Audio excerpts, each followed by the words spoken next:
Have you got a type of hyperpigmentation that's reoccurring and you just can't seem to shift it? Stay tuned to find out what type of hyperpigmentation you have, the causes of it, and the treatment.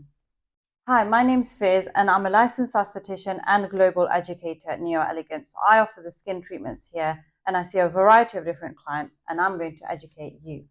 So to go into the science of hyperpigmentation slightly, so in our stratum germinativum, in our epidermis, that's where your melanocytes are produced and remain. So they tend to have dendritic legs and they penetrate all the way through the 5 layers of your epidermis right through to the top. So that's why it's quite difficult sometimes to shift hyperpigmentation because it's traveling all the way down through all those layers. Now, irregardless of your Fitzpatrick skin tone, you will have the same amount of melanosomes. So whether you're lighter Fitzpatrick or darker Fitzpatrick. Now, what is a Fitzpatrick scale? So Fitzpatrick scale is basically the lighter you are, the more likely you are to burn in UV and sun, but less likely to tan.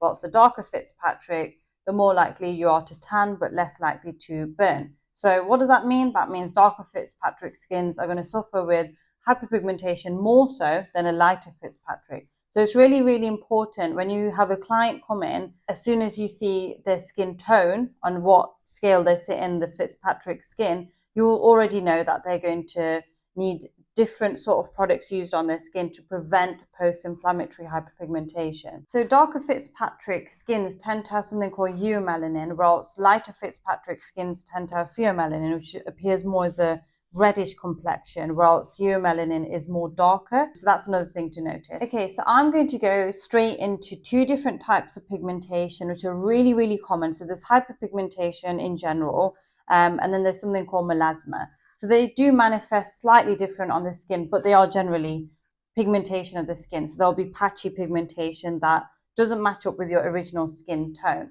So with hyperpigmentation, that can be quite erratic, doesn't really matter, there's no pattern.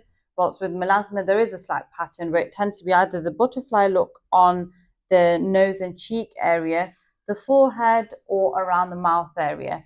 Now, they are slightly different in how it's caused, the treatment, the long-term treatment. So I'm going to break it down a little bit. I'm going to go straight into hyperpigmentation and we're going to go look at the causes for that and what treatments are available. And then we'll break it down and look at the melasma, what are the causes, and what's the treatment for that as well. So melasma is something that's typically more hormonal. So it's either from oral contraceptives, mainly from pregnancy, to be honest with you, because when you're pregnant, there's a hormone called melanin stimulating hormone that's secreted.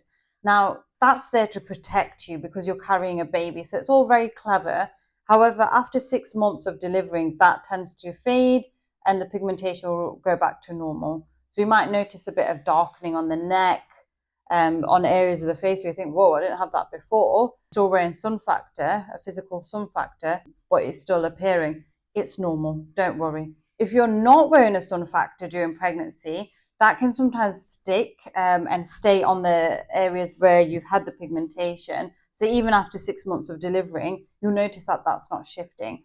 So that can happen quite commonly for some people. Even with contraceptives, if you are on them and you're not using any sun protection, just remember your skin is going to be slightly more sensitized. So if you're not wearing sun factor, not following all the relevant aftercare, you are going to end up with hyperpigmentation that is going to linger because it's a more hormonal issue now. So the long and short of melasma is it's quite a reoccurring problem. So the causes, obviously, we've discussed. The treatment is things like chemical peels. So you want to go for something with a large molecular size like mandelic acid. That will really, really help to shift it. So again, we're going back to our little skin model. So we're going to be working through the layers till we get to the melanocytes at the bottom. And through mitosis, the stem cells produce new skin cells. So as you're shifting the melasma, you're going to get new skin cells. However, you need to make sure you are using actives at home, I would say, for the foreseeable future, to be honest, to keep the pigmentation at bay. So we've got the Pigment Clear by Neo Elegance. This has got a very potent active called tranexamic acid. So that really helps to break down melanin clusters, really helps to reduce the pigmentation, and it's encapsulated within hyaluronic acid. So it helps to hydrate the skin whilst it's doing that. Like I said, it's not an easy, it's quite a grueling process reducing the melasma from the skin. So you're in for a long journey. Hyperpigmentation, you can get a quicker difference. So again, we're looking at chemical peels. Depending again on the Fitzpatrick scale, if it's darker, use large molecular size chemical peels, because then it will penetrate slowly into the skin.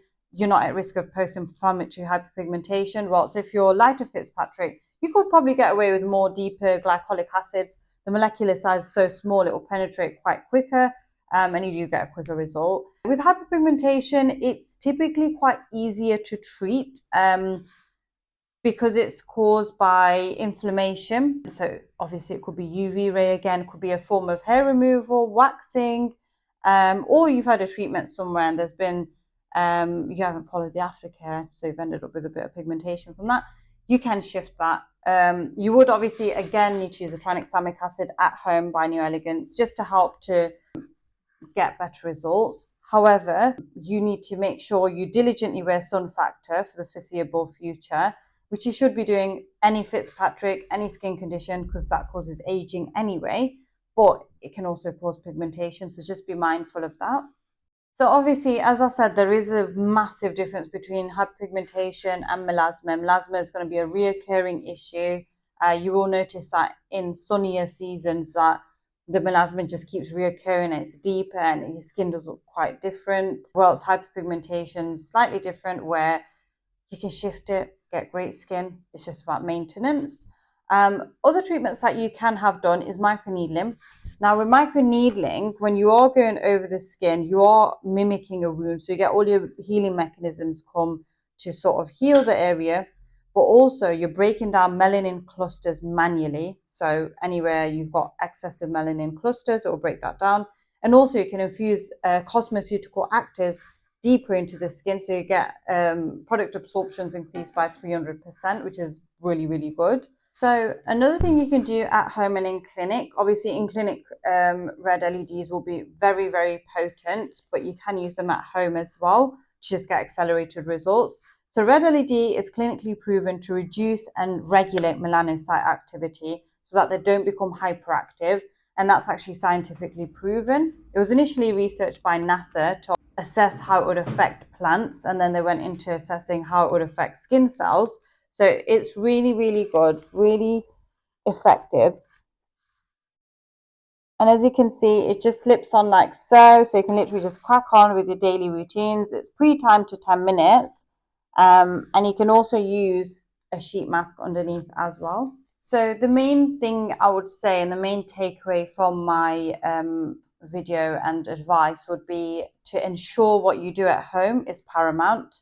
Like I said, in-clinic treatments are a push in the right direction, bit of a booster, and it's great, and they are really, really helpful for pigmentation.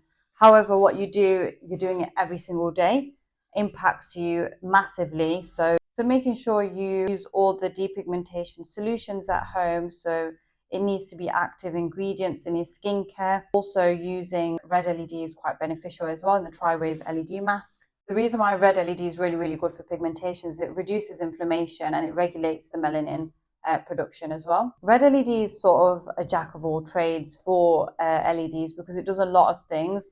It's the most researched LED wavelength and it is really, really potent. Don't rely on just in-clinic treatments, because I find people go away and they use the wrong products at home. They don't use a sun factor. It's going to keep occurring. It's going to keep occurring. There's no quick fix to pigmentation. Although you can manage it, it's not something you can cure and that's it. You can just go back to using nothing on your skin. It is something that you have to control, you have to manage, and you have to be on top of. Thank you so much for watching, guys, and stay tuned for more videos, and do drop a comment if there's any videos you want us to create, and we shall see you soon. Bye.